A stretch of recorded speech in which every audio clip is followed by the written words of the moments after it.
Can Las Vegas become the next Hollywood? We're speaking with Eric Preiss of the Nevada Film Office to find out. I'm David Grana, and this is Real Talk.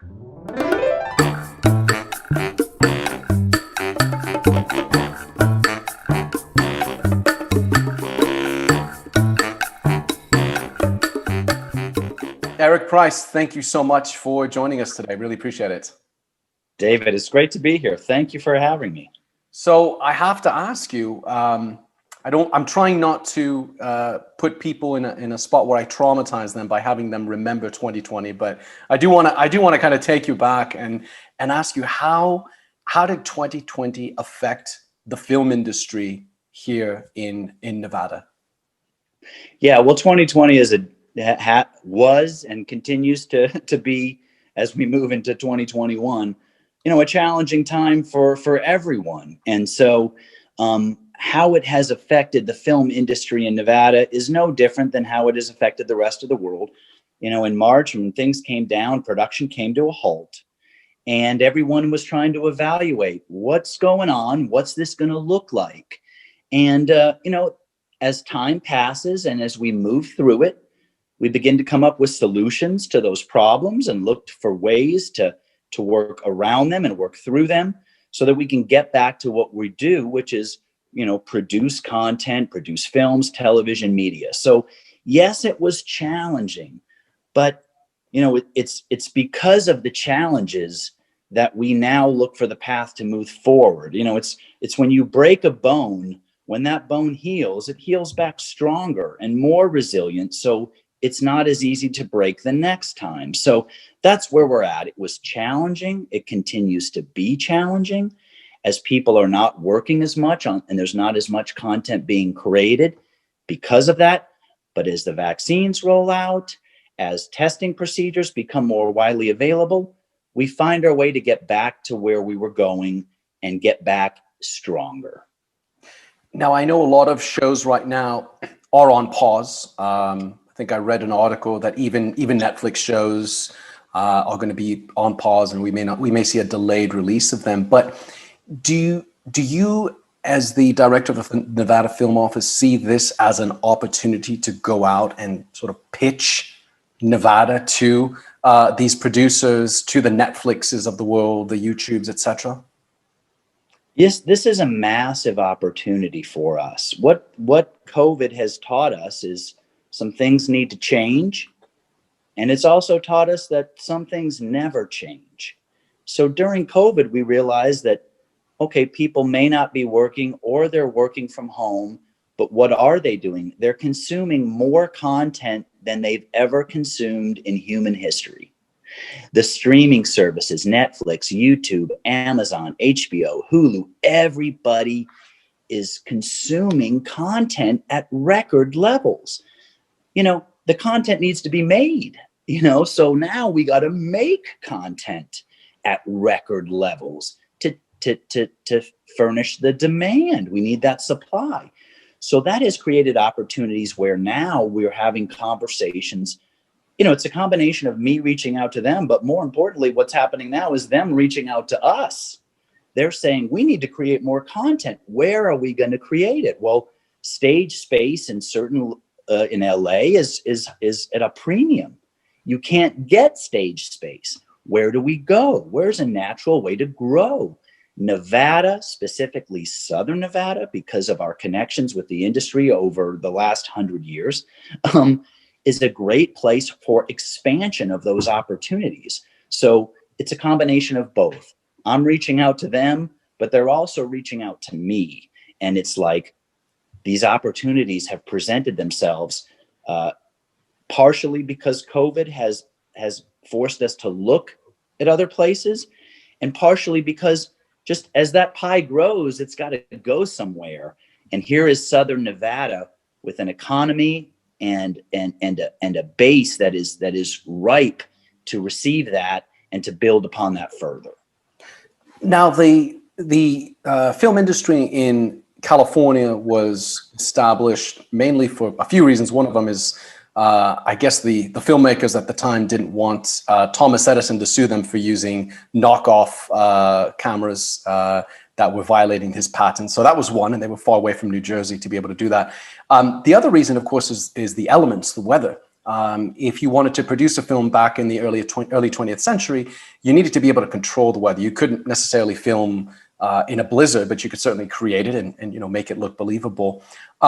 So as a result, that Southern California became the focal point for the film industry, and it just sort of stayed there because the infrastructure was there. Same thing with Silicon Valley. The infrastructure is there. You had a few companies that started, and then they all just kind of grew around them.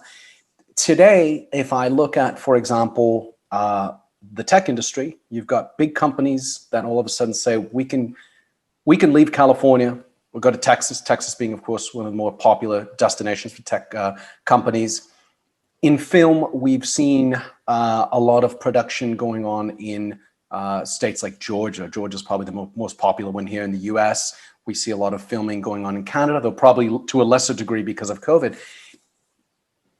Is it possible that we can see that exodus coming to Las Vegas and reestablish itself here? And if, in order for that to happen, what do we need to have?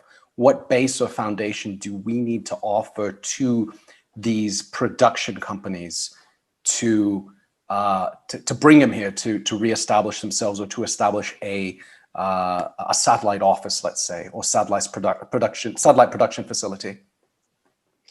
And those are excellent points. And your explanation of the history of why the industry moved and why it located in California is exactly correct. And that's one of the things that I appreciate about you and our conversations is your knowledge and the research that you put into as you move forward looking for new opportunities. So I appreciate that about you. And that is the truth. It's that, that's where you made movies, because the industry located there because it had good weather and a variety of locations. Because at that time, the industry was focused on physical locations and the operation of running a production. If it's raining, you're not shooting. And if you're not shooting, your budget goes up and you're not going to get that thing done on time and on budget and get it out to make some money. Right. So that was the place to go because the weather was good and you could be at the beach and you could have a mountain and a desert not that far. And again, so the storytellers moved there. And then they would expand and go, hey, if we're going to go shoot something, we'll shoot in Las Vegas because this story is Ocean's 11 and we're doing that thing and we need to be in Vegas. But everything has changed while location is still vital. You can't build the Las Vegas Strip on a soundstage. If you want to film on location, you need to be there. But filming has changed. The industry has changed. The equipment has changed. How we make movies has changed. Right now, especially with COVID right now, how do we get people together in a safe environment? It's all changed and it's all opportunity. Because right now, shows like The Mandalorian are filmed entirely on a soundstage in front of a screen that has digital assets that move behind the actors. More technology, more CGI, more interior shooting in spaces that we can control, because it even rains in California sometimes. So when everything is controlled on a physical soundstage, you can now do things that you couldn't do in 1940. You couldn't do it in 1950 when that industry located there. But now, because you can, the industry says, we don't need to be there. We can be anywhere that we have proper facilities to create this content. And that's why Nevada and Las Vegas, because of its branding and because of its popularity, it's perfectly right to build something here to create that content without having to go all the way to Georgia or all the way to someplace else, because you can do it all here because the technology now allows that to be possible. And it's not about whether it's going to rain today or not. It's about, do we have a professional facility that we can control and make sure people are tested when they come in and make sure we have this? And we can do that all here in Southern Nevada. And it's not me that is saying that. It's Everyone is saying that. How do we get studio developers, film developers to look at us, take us more seriously? I mean, is that a big challenge, especially with the likes of a state like Georgia giving so many concessions to film studios? So Georgia and other states, including Nevada, we all offer film tax, film credit programs to induce people to film here, incentives, people will call them. And so, you think about an industry like the content creation industry and why it located there, and the reasons why it located in Hollywood, and the reasons why maybe it's expanding out into the world. And well, why are they expanding out? Well, if things are going great there, there's no need to expand out. It's only when you say, like, wait a minute, are there other opportunities? Do I need to look further? And it's like anything in life, you're going to do the things that benefit you. You're going to do the things that are going to achieve the objective you're trying to achieve. So if you are a real estate investor, if you are investing in content creation, if you are a builder, you're going to be looking for return on investment. How am I going to get a return on my investment? If that's your goal. There's other goals that people have. Maybe they might be seeking status. They might be seeking power. But if they're seeking, financial wealth and freedom, they're going to be looking at ROI. So what is the components of ROI? How much is it going to cost me, and how much money am I going to make in return? So as they look to expand and move out of California, they do so because it benefits them. And, if someone's moving along and they're working in their building and everything's going great, and someone says, hey, you should relocate to this other state, we got great stuff here. That's cool, but it's not necessarily going to be enough to get someone to pick up and move, right? How do you get a business to pick up and physically move everything? Its employees, its management, its infrastructure, its building, everything. You got to give them a reason to do it. So that has come down in the last 12 to 15 years through film incentives for people to do it. So Georgia offers a very generous incentive. And as a result of that, have gotten people to relocate there and an industry to go there. So incentives themselves are as natural to human beings. They are a part of nature. They're a law of nature that we do things because it benefits us to do them. It's incentive systems. The incentives are not an issue. Incentives are the issue with any incentive is it properly aligned to your objective? If I offer an incentive, am I getting a return on investment on that? Are the incentive systems aligned? If you're trying to achieve what you're trying to achieve, and I'm trying to achieve what I'm trying to achieve, we're both doing that for our own selfish reasons. But if our incentives are aligned, we both benefit, and it's a good incentive. It's a misalignment of incentives that causes the problem. I win, you lose. That's a zero-sum game, and those zero-sum games don't work. We're looking at positive sum games. You need some incentive to get here, to build a stage, to get the ROI you need, so that works for you. But by building that stage, I'm going to get job creation. I'm going to get infrastructure development. I'm going to get an increase in property values. I'm going to get a bigger, broader tax base. I'm going to diversify my economy. And then I'm going to do all these things. So if that incentive is a good incentive, we all benefit and an industry will move. But no one's going to move just because it seems like, Nevada has a great business climate. And so that is why people stay. But sometimes it might not be enough to get them to relocate and stay. But they definitely stay once they see how wonderful a place Nevada is. And so we need to get them there. And sometimes a properly designed incentive is the right thing. And sometimes maybe it's not even necessary.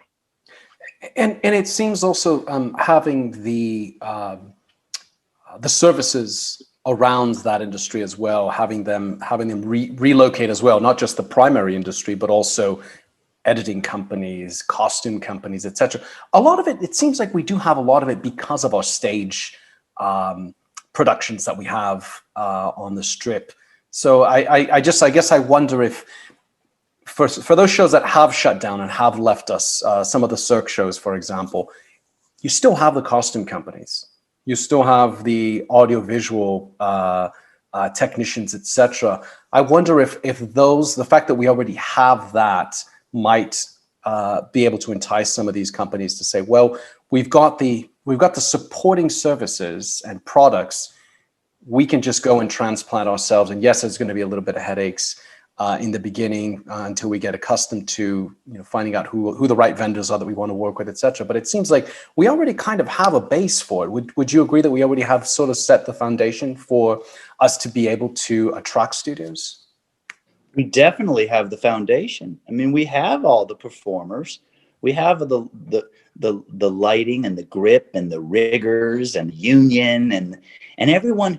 The only difference between live shows and recorded shows, there's a great bit of difference. Don't get me wrong. There's a great bit of difference, but they're two branches off the same tree. It's a matter of maybe some, if there's live events or things that maybe aren't happening, someone that knows how to rig lighting knows how to rig lighting. They just need to learn how to rig it for, a Netflix series or an HBO series or a weekly, episodic. So the skills are there. The talent is there. It's all there. We are an entertainment industry, but we're more, have been a lot of a live entertainment industry.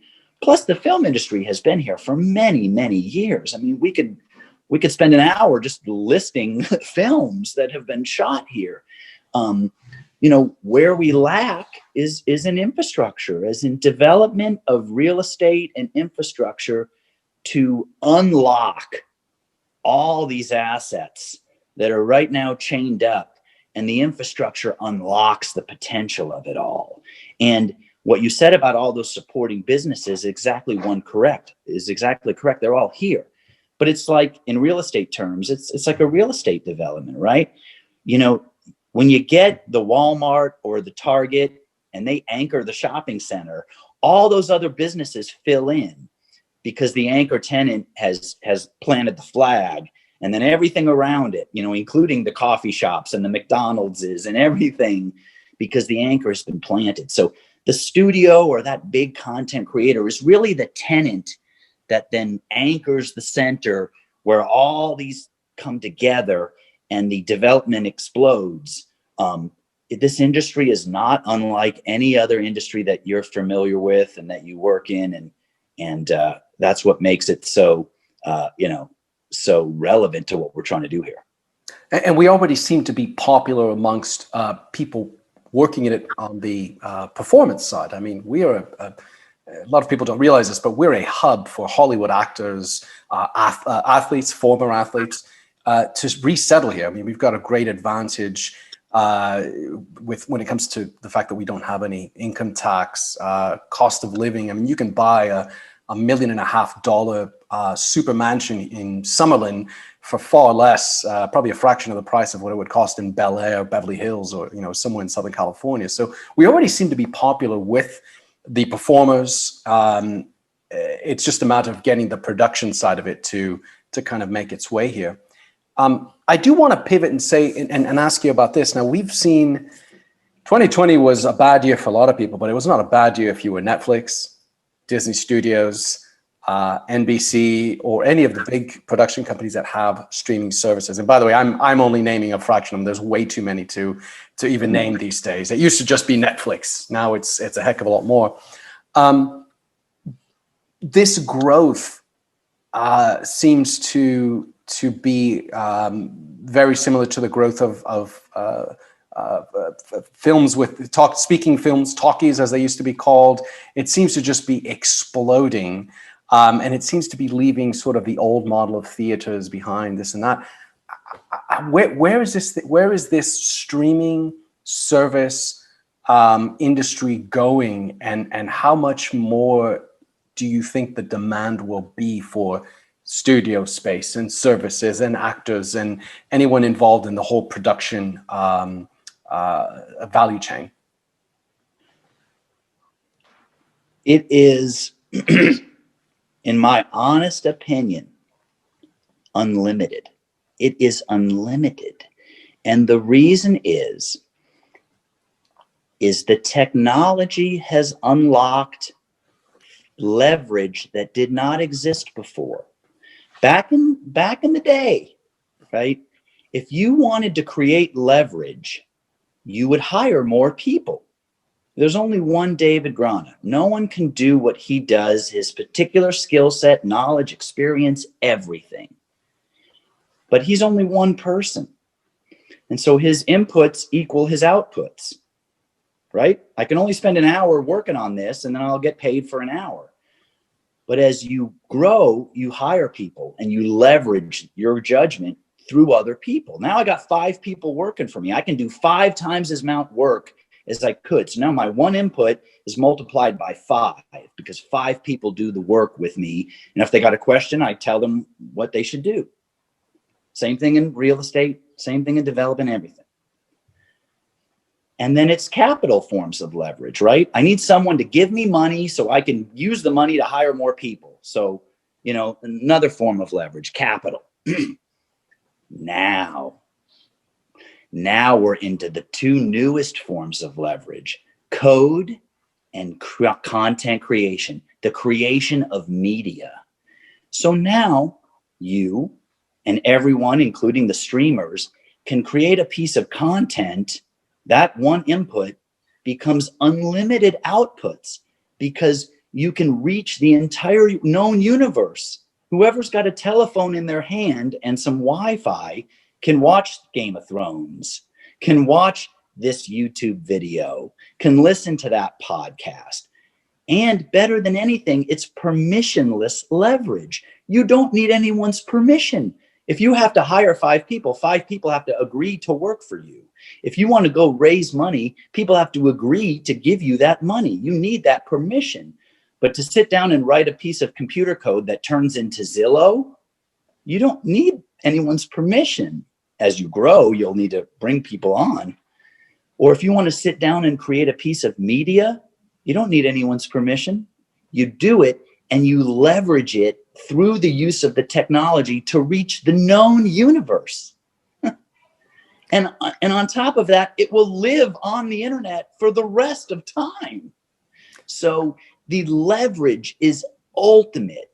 So that's why is Netflix making all this content? Why are they making all the content? Because the content gets the attention is the asset, and then you leverage it. And so it's the ultimate form of leverage. So by having these studios where we create the content, we are creating leverage that never existed, and it's the ultimate kind of leverage. So there will never be a day in history where less content is created than the day before it. The internet continues to grow. The amount of people on the internet continues to grow. The amount of people with access to the internet continues to grow. The amount of people with cell phones, broadband, 5G, Wi-Fi, connectivity continues to grow. The leverage there's no limit to how much leverage that you can gain by creating content. And in Nevada, we're going to facilitate the creation of that content. We're going to give people those tools. We're going to give them the tools to grab the leverage and live out whatever they choose to do. The quote unquote democratization of the content creation industry. Well said. Very well said. Yeah. And now, this particular industry, real estate, you have a lot of people now that have a podcast. They put videos on social media, etc. And now social media is possibly growing. We see other new platforms coming out and getting established in that, which only creates more and more channels. I mean, right now, Facebook and Twitter are probably the most dominant ones, but there's others being created, and who knows where this goes. To your point, more content will be needed to be placed on those other platforms as they spring up. It will never be a day where less is created, because as the population grows, as access to the internet grows, the internet is just a tool of communication. I mean, look, you talk about history, and you talk about the history of Hollywood. Let's go back even further. Let's go back to 1450 when Johannes Gutenberg invented the printing press. Before that, people didn't have access to books. If you needed a book, a copy, you give it to someone and they'd copy it. And now you have got 2 books, and it would take, a year. Now I got 2. Johannes Gutenberg invents the printing press. And now if someone says, hey, I got this Bible, I got this whatever, I need 100 copies of it. And Johannes Gutenberg says, okay, come back in a month. I'll have 100 for you ready. Not a year, not 2 years, not whatever. I got distribution through content creation. That's what Johannesburg was doing. He built a content creation machine, said, you give me a piece of content, I'll give you 100 more. Now, literacy explodes. The amount of people with access to books explodes. Knowledge explodes. More people have access to information. They don't have to go to a public square to hear you give a speech. They can read the book now because of the printing press. The internet is now the new society. Everyone's connected to the internet. The content creators are the storytellers, and the studio and the phone, they're the new printing press. You can now reach everyone. So, we look back through history to see what's going to happen. We're going to have the more content that is created and the more people that are connected, we're going to see an explosion like we did after the printing press was invented in 1450. It's just the nature of societies. Now that people have more access to information, and so that we need to have the facilities, the infrastructure, the quality to create the kind of content that will fill and power the internet forever.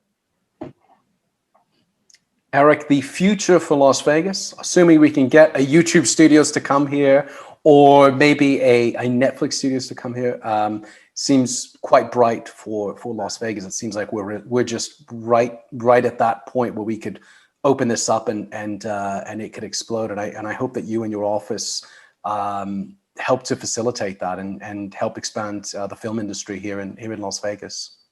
I appreciate that, and I think that I am confident that is exactly what will happen, and it's because of people like you, David. It's because of the network effects that are created when we're looking at the industries and what you do in commercial real estate and what you do with development and how that is done. These things, they only happen due to network effects. We can't accomplish things on our own, but when we're working with other quality professionals who have long-term objectives, then we make wise decisions because we're looking long-term, and our actions in the short term reflect that. And so that's why I appreciate working with people like you, with you specifically as a professional, because you understand it, and together we're going to be more effective. Everything good in life comes through compound interest. It doesn't matter whether it's the money in your bank account compounding, the interest on that loan compounding, the relationships that we've built compounding. And it's through that compound interest that we're going to see these long-term objectives come to fruition. Excellent. Well, listen, Eric, keep up the good work. Keep us posted on what's happening in your endeavors with growing the industry here in Las Vegas. And thank you so much for taking the time to chat with us today. I appreciate your time. Thank you, David.